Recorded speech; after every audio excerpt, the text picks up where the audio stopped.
cinta kita kepada Nabi Muhammad. Keluar dari masjid ini Allah kabulkan hajat-hajat kita di dunia dan di akhirat. Bijahi Nabi Muhammad, bijahi awliya, wa bijahi salafuna salih, wa bijahi Syekh Muhammad Zaini. Amin ya rabbal alamin. Alhamdulillah. Segala puji bagi Allah Subhanahu wa taala, yang mana Allah Subhanahu wa taala memberikan kita nikmat. Banyak nikmat yang Allah telah berikan kepada kita. Salah satu nikmat terbesar Allah yang besar, Allah Subhanahu wa taala menjadikan kita umat Nabi Muhammad. Dan malam hari ini juga Allah memberikan kita nikmat, rahmat, kasih sayang, taufik dan hidayah, sehingga Allah memilih kita menjadi tetamu-tetamunya Allah. Masjid adalah rumahnya Allah, betul. Dalam hadisnya Nabi, ahabul biladi ilallah masajiduha. Tempat satu kota, dalam satu desa, dalam satu RT RW, apapun itu, di mana di situ ada masjid, itu adalah tempat yang paling Allah cintai. Karena masjid rumahnya Allah, artinya kita menjadi tamu-tamunya Allah. Bapak Ibu dimuliakan oleh Allah. Kita kalau jadi tamunya orang, ya, dihormati enggak? Kita jadi tamunya orang kaya, asal kita punya adab, punya akhlak, dihormati enggak? Dikasih makan enggak? Dijamu enggak? Bagaimana dengan Tuhan kita Allah Subhanahu wa taala? Ini yang pertama. Yang kedua, kita menjadi tetamunya Rasulullah. Malam hari ini kita memperingati Maulid Nabi Muhammad. Artinya Allah memilih kita menjadi tetamunya Allah, tetamunya Rasulullah. Maka jangan dimuliakan oleh Allah. Niatkan hati kita yang baik. Niatkan hati kita yang baik. Minta hajat kita di dalam hati kita, minta sama Allah malam ini, insyaallah menjadi malam yang diijabah oleh Allah Subhanahu wa taala. Allah tidak pernah mengecewakan tetamunya. Allah tidak mau pernah mengecewakan hamba-hamba yang percaya kita punya Tuhan Maha Pengasih, Maha Pemurah. Jamaah yang dimuliakan oleh Allah, peringatan Maulid Nabi Muhammad adalah ungkapan kegembiraan atas lahirnya Nabi Muhammad. Betul? Peringatan seperti ini sesuai dengan perintah Allah, yang dimana Allah Subhanahu wa taala berfirman, "Qul bi fadlillahi wa bi rahmatihi fa bidzalika falyafrahu huwa khairum mimma yajma'un." Allah Subhanahu wa taala mengatakan di dalam berfirman di dalam ayat Al-Qur'an bahwa memerintahkan Nabi Muhammad, katakan kepada umatmu. Apa perintah Allah? Qul bi fadlillahi wa bi rahmatihi. Fadlillah, ulama menafsirkan fadlillah ini adalah yang terbesar keutamaan Allah di muka bumi adalah Al-Qur'anul Karim, sebagai pedoman kita, sebagai pegangan kita, sebagai kitab kita. Yang kedua, wa bi rahmatihi, rahmatnya Allah. Wa ma arsalnaka illa rahmatan lil alamin. Ini kalau kita perhatikan ayat ini Bapak Ibu, wa ma arsalnaka illa rahmatan lil alamin. Ini kalimat, ini firman indah. Indah. Bagaimana enggak indah? Allah Subhanahu wa taala, Tuhan kita, Tuhan yang menciptakan alam semesta ini, memiliki begitu luas rahmat kasih sayang yang tanpa batas. Dan kesemua kasih sayang Allah tersebut, yang luas tersebut, tanpa batas tersebut, diberikan semuanya kepada Nabi Muhammad. Sehingga Nabi mendapatkan putusan perintah dari Allah setelah mendapatkan kasih sayang dari Allah, seutuhnya kasih sayang Allah, untuk membagikan ke seluruh alam. Artinya kasih sayang Nabi Muhammad itu bukan hanya untuk manusia, bukan hanya untuk jin, tapi seluruh alam. Dan kali firman ini menunjukkan tidak ada jalan menuju rahmatnya Allah, kasih sayangnya Allah, ridhonya Allah kecuali melalui pintu Nabi Muhammad. Habib, tadi kan firman Allah untuk alam rahmatil alamin, Nabi Muhammad untuk seluruh alam. Nah, ada satu cerita. Ini berkaitan dengan kasih sayang Nabi Muhammad, berkaitan dengan rahmatil alamin. Satu ketika Nabi Muhammad SAW berjalan dengan para sahabat-sahabatnya, berjalan melewati satu kebun atau satu hutan. Ketika sampai melewati satu hutan tersebut atau satu kebun tersebut, Nabi berhenti tahu. Sahabat bingung, kenapa Nabi berhenti? Nabi mendapat panggilan dari seekor rusa betina. Nabi itu bisa berbicara dengan hewan.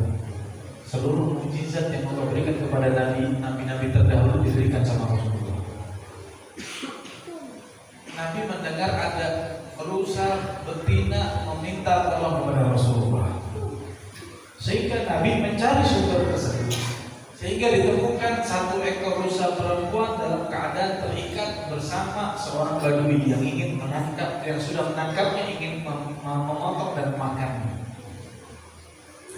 Maka Nabi berbicara dengan rusa tersebut dengan bahasa binatang, bahasa hewan yang Allah ilhamkan kepada Nabi Muhammad. Ditanya sama rusa, ditanya sama Nabi Muhammad, wahai rusa, apa yang bisa saya bantu? Kata Nabi Muhammad, ya Rasulullah, saya baru melahirkan anak-anak saya,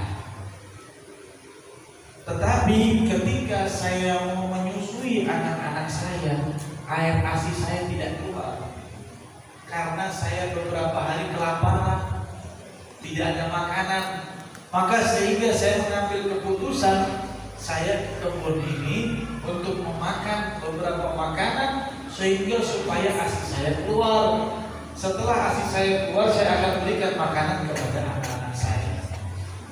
Lalu bagaimana caranya saya bisa membantu? Kata Nabi, ya Rasulullah, izinkan saya untuk pulang memberikan ASI supaya anak-anak saya kenyang. Setelah kenyang, saya pasti saya balik lagi dan saya rela di apapun, dimakan atau dipotong atau di apapun oleh badui ini, saya ikhlas. Yang terpenting anak-anak saya sudah menyusui.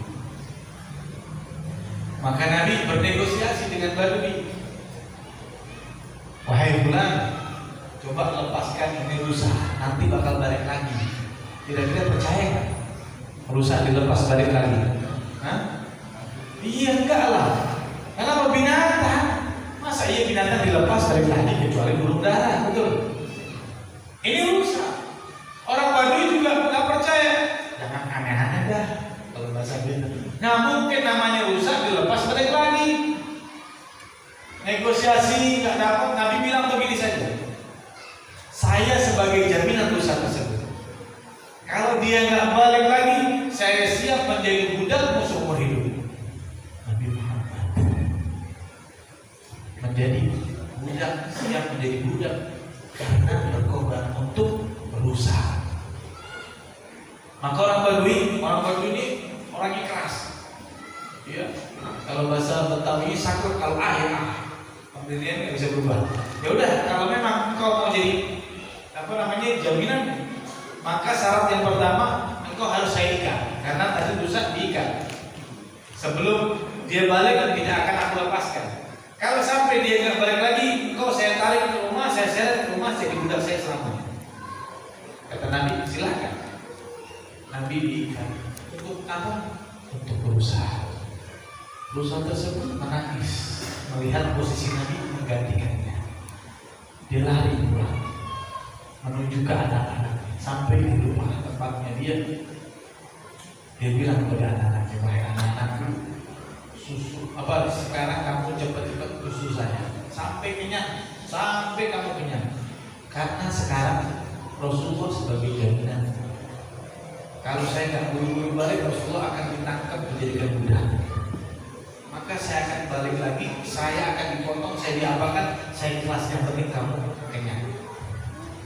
Mendengar daripada jawab cerita dari ibu betina daripada rusa tersebut ibunya, maka anak-anak rusa mengatakan apa?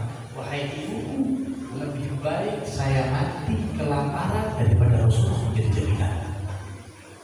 Ini binatang yang tidak memiliki akal, tetapi memiliki kecintaan yang luar biasa kepada Nabi Muhammad.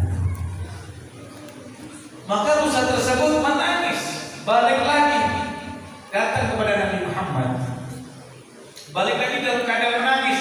Nabi bingung, orang Badui lebih bingung lagi. Ini tadi rusa nangis, balik lagi nangis lagi, kan bingung, ada apa lagi? Nabi berbicara lagi, ada apa lagi? Ada yang bisa saya bantu? Kan kamu sudah saya izinkan keluar, saya sebagai jaminan kata Nabi. Maka kata rusa tersebut diceritakan, maka Nabi Muhammad meneteskan air mata. Makin bingung Badui, rusanya nangis, Nabi nangis. Ini ada apa? Sahabat juga bingung, ini kenapa dua-duanya nangis? Rusa sama Nabi nangis. Mereka nggak paham bahasa daripada binatang. Maka Badui bingung, udah daripada ada musik bahasa kita. Coba ceritakan gimana kejadian kok rusa itu nangis, terus sekarang dia balik dalam keadaan nangis dan kau menangis gara-gara setelah berkomunikasi. Maka Nabi menjelaskan semua sampai akhir. Apa yang terjadi? Kalau memang karena itu, maka ya Rasulullah, sekarang saya lepaskan itu rusa dan engkau saya bebaskan. Inilah Rasulullah SAW. Kasih sayang luar biasa, sangat luas kasih sayang kepada siapa binatang. Rasulullah menjadi jaminan. Makanya kalau kita tidak mengenal Rasulullah, kita tidak tahu Rasulullah, maka sayang. Begitu indahnya akhlak Nabi Muhammad SAW, sehingga kita tujuan memperingati Maulid adalah salah satu tujuan yang mengenal sosok Nabi Muhammad, supaya kita cinta dengan Nabi Muhammad. Karena Al-Imam Ali mengatakan ketika ditanya dengan sosok Nabi Muhammad, bagaimana sih ciri-ciri Nabi Muhammad? Al-Imam Ali dalam satu wajah mengatakan, man ra'ah badihatan habah, faman khalis ma'rifatan ahabbah. Imam Ali mengatakan ciri-cirinya Nabi ada dua. Barang siapa yang berjumpa dengan Rasulullah, bertemu tanpa sengaja dengan Rasulullah, maka dia akan merasakan haibah luar biasa, wibawa luar biasa yang ada di dalam diri Nabi Muhammad. Ini dirasakan kawan dan lawan, sahabat pun merasakan. Bapak Ibu yang dimuliakan oleh Allah, sahabat itu kalau sudah duduk sama Nabi, tidak ada yang berani melihat wajahnya Nabi. Karena cahaya yang ada di dalam wajahnya Nabi begitu terang, begitu wibawanya Nabi, sehingga mereka tidak ada yang sanggup melihat daripada Nabi Muhammad. Mereka menunduk. Lawan pun merasakan sendirian. Ada satu cerita ketika Nabi hijrah ke Madinah. Ini nama Nabi sudah terkenal di Madinah. Sudah banyak pecinta-pecinta beliau, dan juga banyak juga orang-orang yang tidak beriman sama beliau, membenci beliau. Tadi kan Imam Ali mengatakan kalau Nabi sudah berjumpa dengan Nabi, wibawanya Nabi luar biasa. Terdengar nih kepala preman Madinah, kalau bahasa Indonesia, jagoannya Jawara, mendengar cerita Nabi hebat, dia penasaran mau nantang Rasulullah. Kayak apa sih hebatnya? Saya juga hebat. Sehingga dia jalan mau apa? Dia bertemu dengan Rasulullah, nyamperin Rasulullah. Di mana Nabi Muhammad? Dibilang di sini. Disamperin Nabi Muhammad SAW. Untuk apa? Ya ditantang duel. Ini orang tahu, Rasulullah tahu kalau ini orang mau nantang berantem. Begitu dia berhadapan dengan Nabi Muhammad, itu seluruh tubuhnya bergetar, bergerak seluruh tubuhnya, seakan-akan kayak orang setrum atau orang kesetrum, getar. Sampai Nabi Muhammad menenangkan ditenangkan ini preman dengan senyuman Nabi Muhammad, sehingga Nabi Muhammad mengatakan apa? Wahai fulan, saya ini Muhammad manusia yang dilahirkan dari rahim dari seorang perempuan, dan saya dilahirkan dari seorang perempuan desa. Makanan saya makanan orang desa sama. Supaya keadaan itu tidak berbeda. Karena apa? Haibat Nabi besar. Inilah sosok Nabi Muhammad luar biasa. Waman khalita ma'rifatan ahabba, kata Imam Ali yang kedua. Imam Ali mengatakan kalau kita mengenal sosok Nabi Muhammad, dulu bersama Nabi, mempelajari akhlak Nabi Muhammad, mempelajari daripada kehidupan Nabi Muhammad, bagaimana perjuangan Nabi Muhammad, maka demi Allah kita akan jatuh cinta kepada Nabi Muhammad. Bagaimana tidak kita jatuh cinta dengan Nabi Muhammad? Akhlaknya luar biasa. Bapak Ibu yang dimuliakan oleh Allah, ada nggak manusia di muka bumi ini sebelum dilahirkan sudah diceritakan akhlaknya? Ada nggak? Contoh Salman, Salman ini baik, akhlaknya bagus, orangnya dermawan, orangnya tawadhu, nggak sombong. Orang tanya, Salman itu siapa? Belum lahir. Mungkin nggak? Kita dibilang apa? Gila. Betul. Semua orang dipuji itu setelah lahir, setelah berbuat baik. Betul. Nabi Muhammad dipuji sama Allah dari mulai pertama Nabi Adam diciptakan, dipuji sama Allah. Ma khalaqtuka ya Adam, tidak akan aku ciptakan kau wahai Adam kalau tidak ada Muhammad. Wa ma khalaqtul jannah, dan tidak akan aku ciptakan surga illa Muhammad, karena sebab Muhammad belum diciptakan, belum ada, belum dilahirkan, tapi sudah dipuji sama Allah. Nabi-nabi lain mereka dipuji di dalam Al-Quran setelah mereka diutus, betul. Mereka sudah berhasil menjalankan perintah Allah, bersabar di dalam ujian Allah, berhasil melewati ujian-ujian Allah, sehingga Allah mengabadikan, memujinya di dalam Al-Quran. Betul. Artinya apa? Hanya Rasulullah yang dipuji sama Allah sebelum dilahirkan muka bumi. Sehingga Allah mengatakan, wa innaka la'ala khuluqin 'adzim. Habib Ali yang kita baca maulidnya begitu indah. Kalau kita tahu arti maulid Syekh Durrah, kita baca arti di dalam kitab Syekh Durrah yang dimana sekarang banyak dijual arti terjemahan setiap maulid, itu kita akan tersentuh hati kita. Bagaimana tidak? Habib Ali mengatakan, walaqad istasawa sallallahu alaihi wasallam min mahasinil akhlaq bima tadiwan kitabatul awraq. Kata Habib Ali, sungguh mulia, sungguh agung akhlak budi-pekerti Nabi Muhammad. Kalau seandainya akhlak tersebut dicatat, ditulis di dalam kitab yang tebal, menjadi tipis kitab tersebut, tidak sanggup menulis daripada akhlak Nabi Muhammad. Ini sosok Nabi Muhammad yang malam hari ini kita peringati. Karena Sallallahu Alaihi Wasallam ahsan nasi khulqan wa khuluq. Kata Habib Ali, karena sesungguhnya manusia yang diciptakan oleh Allah, penciptaan yang paling sempurna di dalam penciptaan Allah adalah Rasulullah, dan di dalam akhlak adalah Rasulullah. Akhlak yang dimana Rasulullah SAW diciptakan secara sempurna. Khuliqtu mubarra'an min kulli aibin. Sesungguhnya Rasulullah diciptakan tanpa ada aib, kekurangan. Ini diakui sama musuh dan lawan. Saat Nabi Muhammad SAW ini berbicara kekurangan, apa mereka mencari kekurangan Nabi Muhammad. Ketika Nabi Muhammad diutus menjadi Nabi dan Rasul, orang-orang kafir, terutama keluarga Nabi Muhammad yang tidak beriman sama Nabi, dikumpulkan.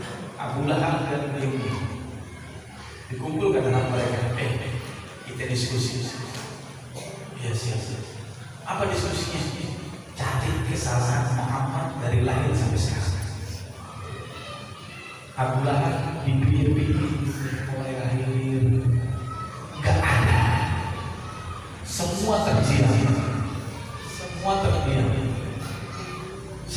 mereka mengatakan wala kadzibun ahad.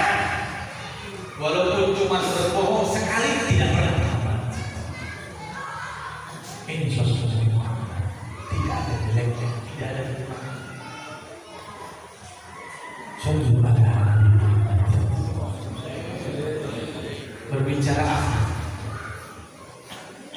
akhlak ini luar biasa. Tadi saya bilang Nabi belum dilahirkan sudah dipuji sama Allah. Artinya tidak mungkin Allah berdusta. Nabi ini Bapak punya kebiasaan setiap pagi setelah beliau selesai ibadah segala macam, beliau memberi makan seorang Yahudi yang buta. Yahudi yang buta, yang nggak terima cuma Nabi Yahudi buta, dikasih makan setiap pagi. Terus setiap pagi sampai kenyang, kasih minum sudah rapi semua, Nabi pulang. Dan setiap pagi juga ketika disuapin makanan ini Yahudi mencela Nabi Muhammad, karena dia tidak tahu Nabi Muhammad yang kasih makan. Dicela, anak muda, jangan percaya ya sama Muhammad. Muhammad ini gila, Muhammad ini tukang sihir, Muhammad ini begini, Muhammad ini begini. Padahal yang nyala itu yang memberikan. Itu setiap hari. Kalau kita bisa begitu, ada kesangka begitu, orang yang nyala kita diemin, kita bantu. Kalau dia susah, mungkin kita begitu. Nggak mungkin. Tidak Nabi Muhammad. Ini setiap pagi, dan Nabi nggak membantah. Kalau kita pasti ngomong, yang lo omongin gue tahu nggak? Bego, betul.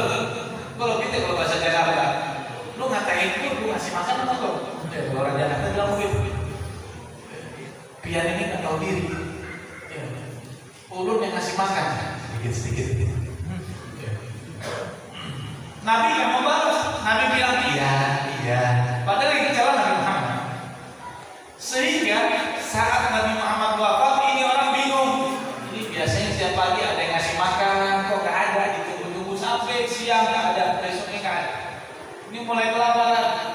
Sayyidina Abu Bakar tahu khalifah saat itu, dia akan menjadi khalifah, dia tahu kebiasaan Rasulullah diikuti semua. Dia tahu ingat Rasul tiap pagi ngasih makan ke Yahudi tersebut. Sayyidina Abu Bakar meneruskan yang dilakukan oleh Rasulullah SAW. Pas dikasih makan ini orang, ente siapa? Ente bukan orang yang setiap hari kasih anak makan. Kok tahu? Ya, karena yang ngasih makan saya kulitnya lembut, baunya aromanya wangi. Kalau berbicara lembut, indah suaranya, kamu beda. Sayyidina Abu Bakar tersenyum. Dikatakan tahu nggak yang memberimu setiap hari makan adalah yang kau celah setiap pagi tersebut. Kemudian orang menangis. Kenapa? Dia mengatakan bahwa tidak ada manusia yang memiliki akhlak seperti Nabi Muhammad. Nabi Muhammad. Tadi kita katakan bahwa Nabi Muhammad, Habib Ali mengatakan bahwa Nabi Muhammad itu sebaik-baik penciptaan, artinya tidak ada kekurangan. Betul. Tadi kan Badui bilang, orang Yahudi tadi bilang bahwa Nabi Muhammad aromanya wangi. Saya mau tanya, ini desa apa namanya? Jorong.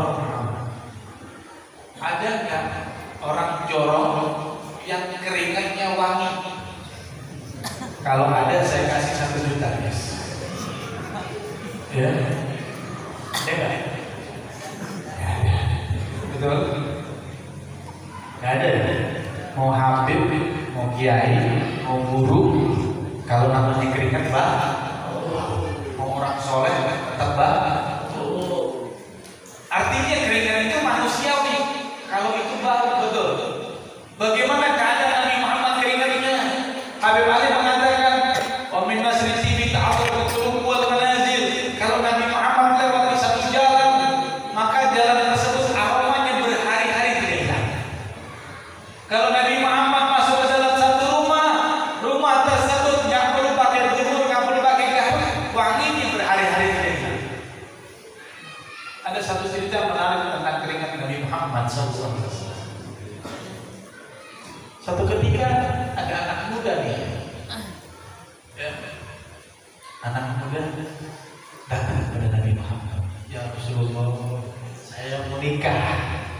berikan saya hadiah sesuatu dari engkau supaya berkah. Maka Nabi bertanya, kapan kamu nikah? Bulan depan. Kata Nabi, nanti waktunya nikah kamu datang, temuin saya kasih hadiah. Berjalannya waktu, di hari-hari tersebut, ini anak muda saking semangatnya mau dapat hadiah dari Nabi Muhammad. Dia nungguin Nabi, dia sholat subuh sebelum azan dia sudah ada di masjid, menunggu Nabi Muhammad. Ditungguin Nabi, sholat berjamaah sama Nabi, selesai Nabi sholat wirid segala macam, Nabi pulang berjalan pulang. Ketika di perjalanan pulang dipanggil, teriaknya, lihat akhlaknya Nabi Muhammad. Akhlaknya Nabi Muhammad. Dipanggil, wahai Rasulullah, yang panggil anak muda. Ini Nabi Muhammad, manusia yang agung, manusia yang mulia. Ketika dipanggil, beliau bukan cuma kepala yang menoleh, tapi seluruh tubuhnya menoleh. Ini akhlak Nabi Muhammad.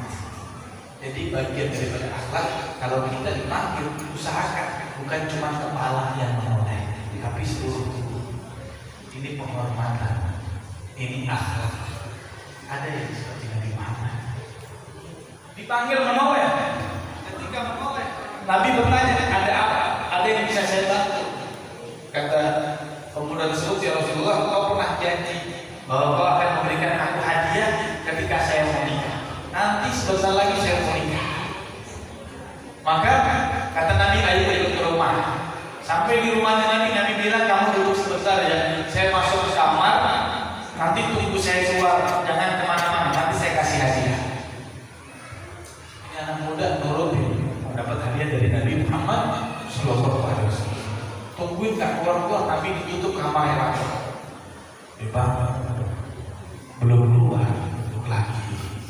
Ya sudah pengen nikah, sudah penghulu, sudah kumpul, sudah bayangin istrinya cantik, calon istrinya. Wah gelisah, satu sisi dia mau nikah, satu sisi lagi disuruh nunggu Nabi Muhammad. Waktunya sudah mepet. Maka digelisah-gelisah Nabi keluar.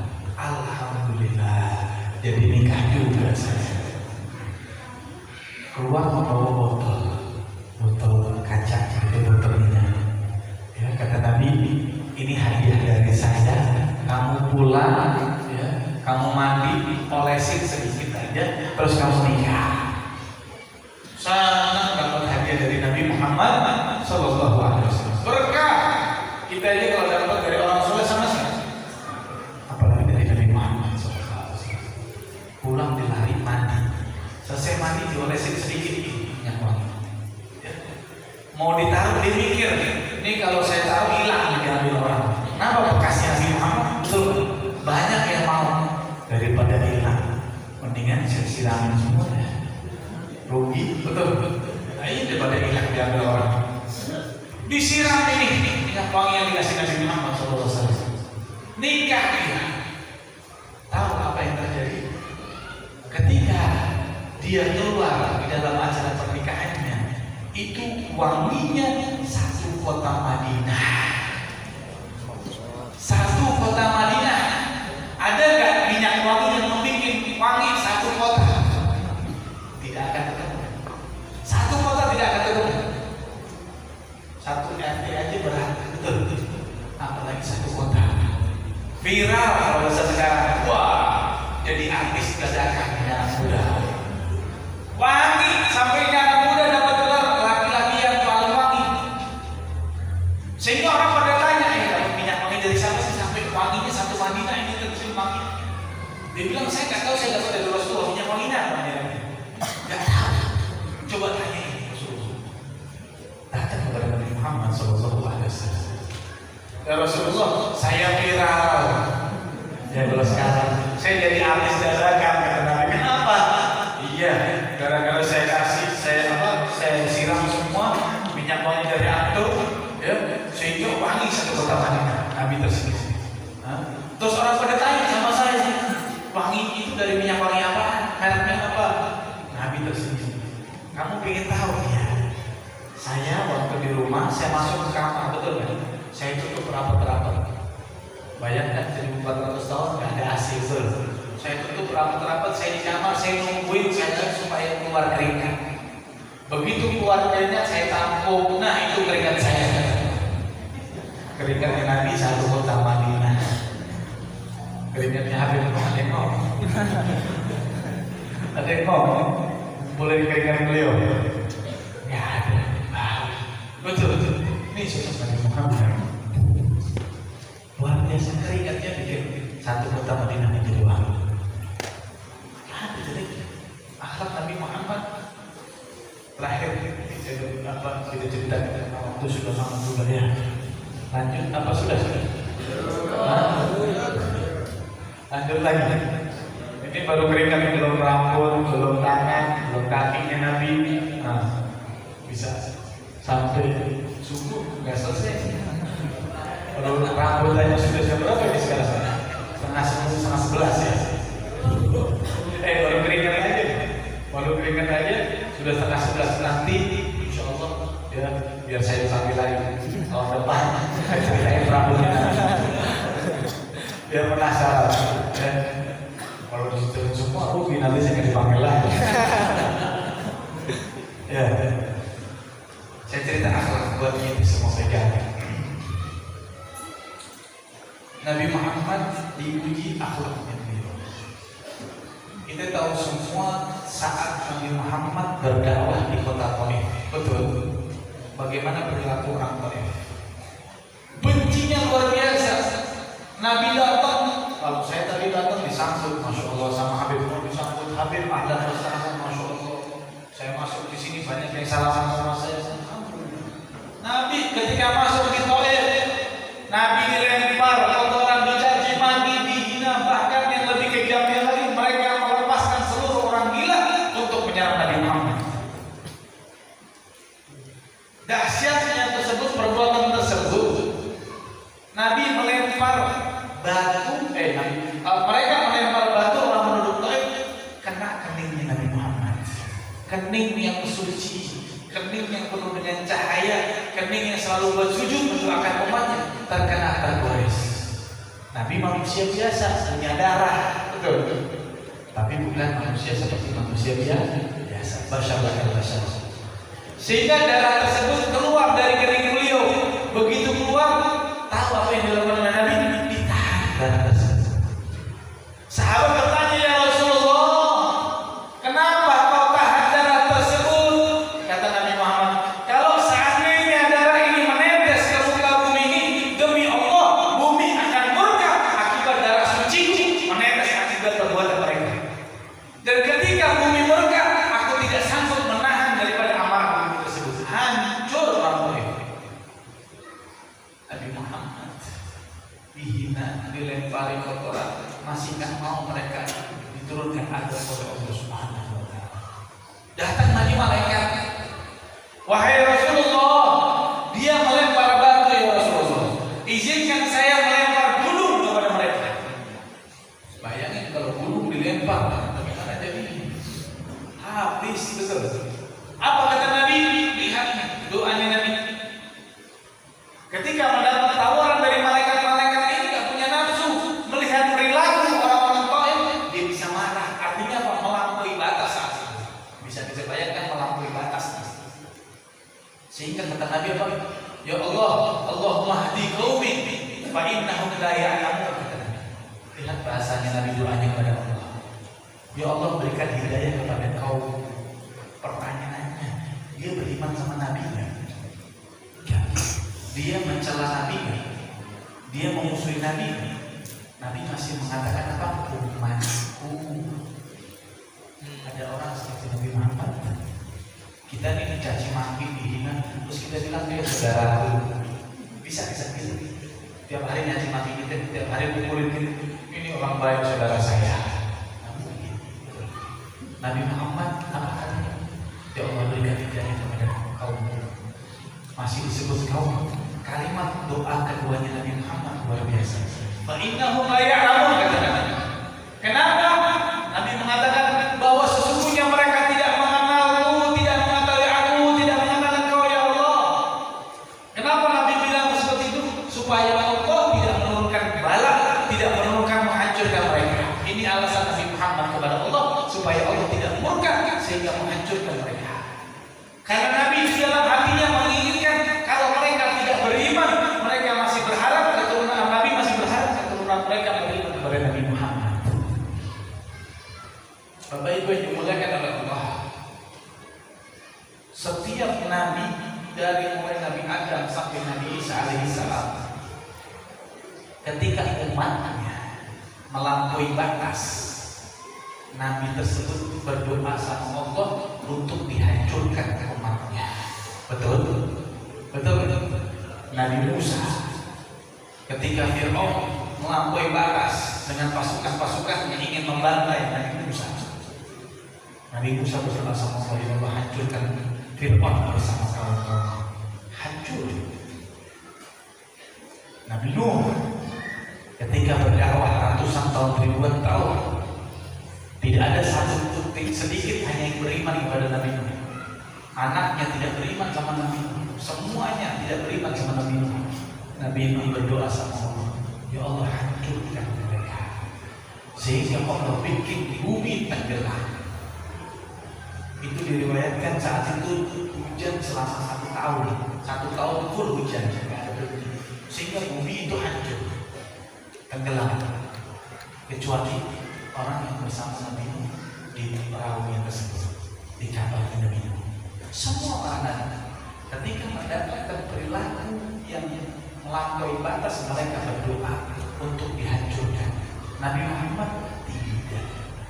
Bahkan Nabi Muhammad mendoakan agar mereka, keturunan mereka mendapatkan hidayah dari Allah Subhanahu wa Ta'ala.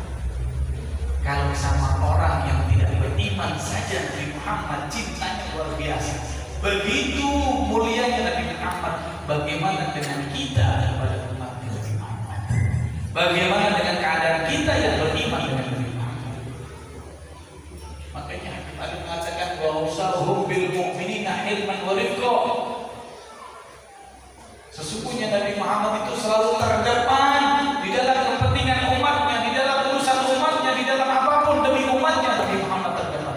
Bahkan saat sakaratul maut, begitu dahsyatnya rasa sakaratul maut, Nabi mengatakan kepada Allah, meminta kepada Allah, ya Allah limpahkan semua rasa sakaratul maut umatku kepada diriku. Inilah cintanya Nabi Muhammad kepada kita. Kalau kita hianat dengan cinta Nabi, sungguh naif kita, sungguh hina kita. Begitu mulia Nabi Muhammad. Nabi Muhammad pernah sholat, ketika beliau rukuk berbunyi tubuhnya, i'tidal berbunyi, ketika sujud berbunyi, ketika duduk berbunyi, sehingga ketika selesai sholat berjamaah dengan para sahabatnya, Nabi bertanya, sahabat bertanya, ya Rasulullah, saya perhatikan setiap gerakan ada suara. Suara apa itu ya Rasulullah?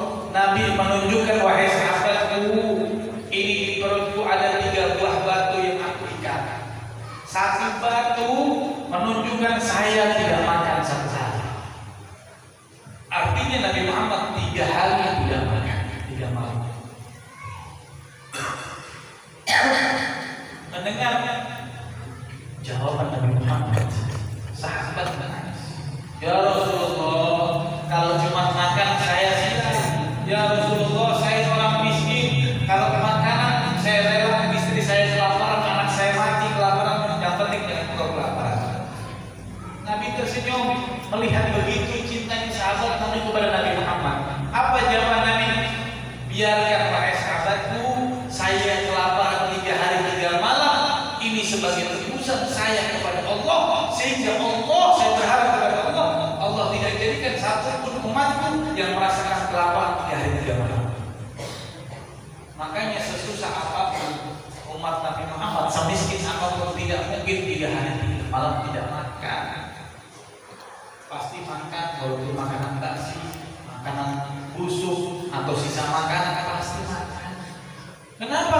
Karena Nabi Muhammad sebagai jaminan tebusan atas 3 hari 3 malam beliau tidak makan karena tidak ada di dalam rumah beliau. Inilah sosok Nabi Muhammad. Makanya yang dimuliakan oleh Allah, kira-kira kalau kita tidak membalas cinta yang Nabi Muhammad, hina kita, malu kita. Benar. Nah, bagaimana cara membalas cinta Nabi Muhammad?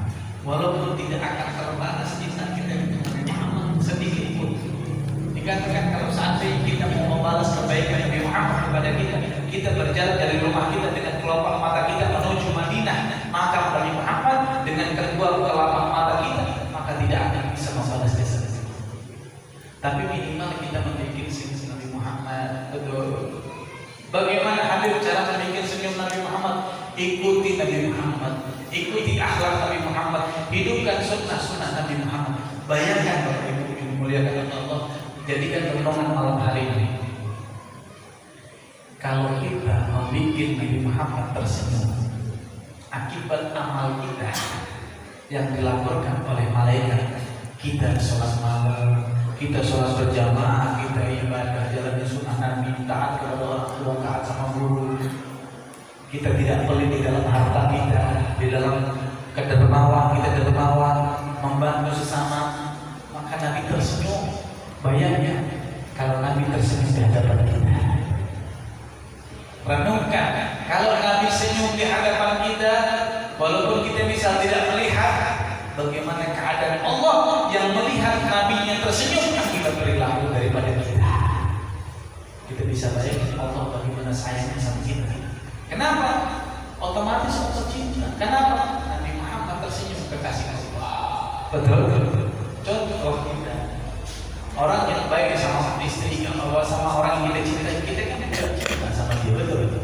Suka sama dia. Kenapa? Dia selalu baik. Bagaimana dengan keadaan Allah ketika kita membuat Nabi Muhammad tersenyum?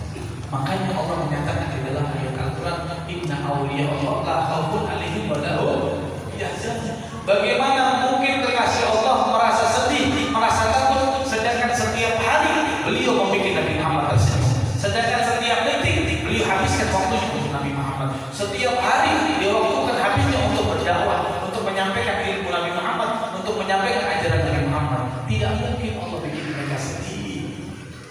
Sebaliknya, kita renungkan kalau kita berbuat dosa, kita berbuat maksiat, kita melanggar perintah Allah, malas sholat, kurang ajar sama guru, kurang ajar sama kedua orang tua kita, artinya kita membuat Nabi Muhammad bersedih akibat laporan daripada amal itu. Kita renungkan bagaimana keadaan Allah yang melihat kekasihnya menangis sedih akibat perilaku kita. Bagaimana keadaan Allah sama kita, murkanya Allah sama kita melihat Nabi Muhammad menangis akibat kita. Maka jadikan renungan pilihan di antara kita semua. Mau kita menjadi Nabi Muhammad tersenyum atau menangis urusan kita. Itu ada di dalam diri kita masing-masing. Kita terima risikonya masing-masing. Kalau kita bisa menjadi Nabi Muhammad tersenyum, hidup kita dunia dan akhirat akan lainnya. Tapi sebaliknya kita membuat Nabi Muhammad sedih, maka demi Allah di dunia dan akhirat Allah akan berkah sama kita. Mudah-mudahan hikmah maulid ini menjadikan kita semakin bertakwa, menjadikan kita semakin dekat dengan